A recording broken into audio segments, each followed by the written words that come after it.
Good morning, folks. Here's a wonderful little article from Games Radar about Mass Effect 2, how it defined the decade. I don't know exactly what that means. The game came out in 2010. So is that the last decade? Is that the previous decade? I don't know what's going on. Anyway, somehow it defined a decade because it had strengthened storytelling, because it was not afraid to kill off its heroes. And there's a lot of death happening in Mass Effect 2, but there's a lot of death happening in every story ever. Whether you're talking about death, whether there's a murder, the theme of death or murder or killing is about in 90% of all stories ever. So it's not like that's a strength in storytelling. I would argue Mass Effect 2 had the balls to kill off characters in a branching narrative. That's more interesting in terms of storytelling. But by virtue of having characters die, that's not a strength. That's like a day at the movies. It's normal. It's no big deal. So what makes Mass Effect 2 great or be strong in storytelling by killing off heroes? Let's find out. You're often not met with a sequel that kills off and revives its protagonist from the first 10 minutes. That's right, because it's stupid. You are hurting the narrative. You're breaking the narrative. You're killing off a protagonist, so therefore you have to get another protagonist. So what do? They just bring Shepard back, even though everything shows us that he should have been molecules before they got anywhere near the surface of the planet that he fell to.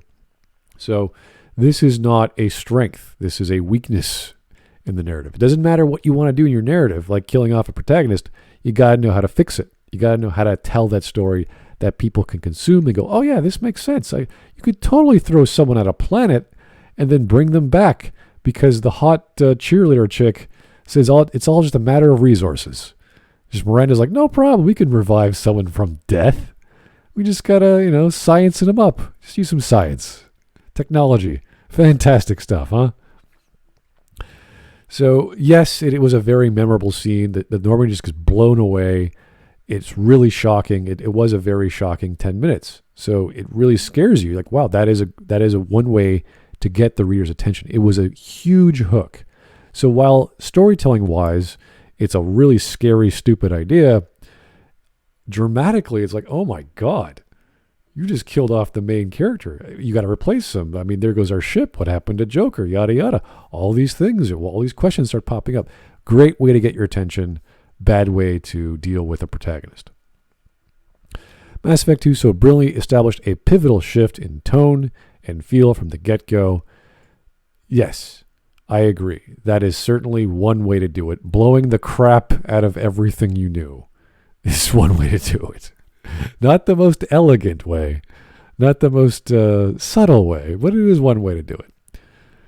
So Shepard's revival has become a metaphor for how the second entry in BioWare's beloved franchise gave the series a new lease of life. No, that's not. I mean, there's lots of things you can make a metaphor out of, but they could have kept Shepard alive. They could have put Shepard into a coma. It would have the same effect. There's nothing to do with the metaphor for BioWare's lease of life. BioWare's not doing so well in the game department these past decade. So Dragon Age Inquisition was successfully financially, not so much creatively or storytelling-wise or gameplay-wise. Not even going to talk about Anthem. Not going to talk about Andromeda. We all know the story there. So nothing needed to be done to make Mass Effect have a second lease of life. It was a trilogy. Everyone expected a trilogy. We got the second game. People would have bought it regardless of the content in it. They would, Mass Effect 2, want to play it. Love the first game. What made the first game unique was almost thrown away or thrown out the door in the second game for a more streamlined, popular experience. Gone was the Mako, gone was the large levels, all the exploration, gone was the unique gunplay or they completely revamped gunplay. They retconned guns. They did a lot of bad things. Hell, they retconned Shepard in that regard, if you want to go that far. So, a huge part of Mass Effect 2's focus is on your companions. This is true. Heightened the stakes to the point you could lose them all. Made Mass Effect 2 one of the most memorable RPGs of the decade. I would say sure. Okay. In a branching narrative, that's a big thing because you're setting yourself up for a lot of work, which you all expected. That's the big thing. Mass Effect 3, everything comes to fruition. That is a big thing in game design and game development and in gaming in general. The problem is everything gets reduced to a numerical score.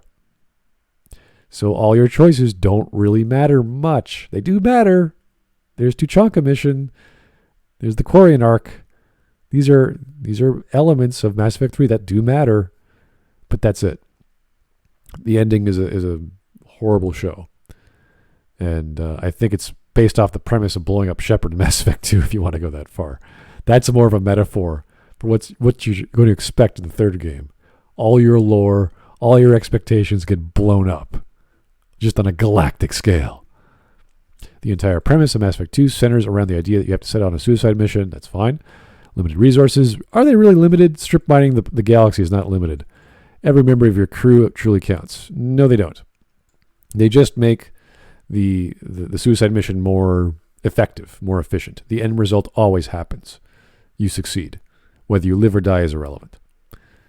Your companion's very survival now hinges on your efforts to get to know them, which doesn't make sense because the suicide mission is illogical. That's the problem with the suicide mission. If it made sense, this is what you do in stories. It's what you do in anything with gaming. Things have to connect and make sense. They don't. People survive just because.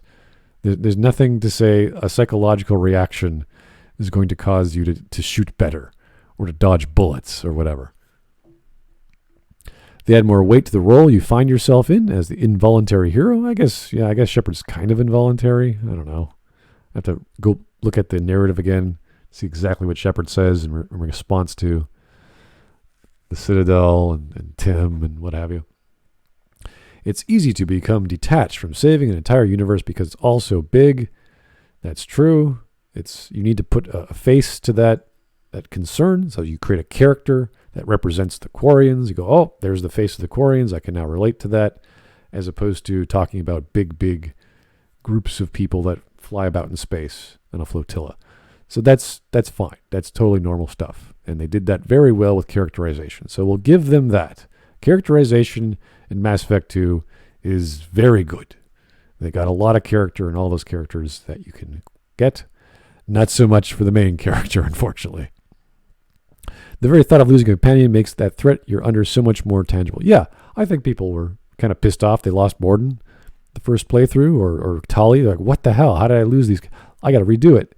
So it's more or less feeling dumb and getting the best ending, which I think is any game. You want to do the best you can.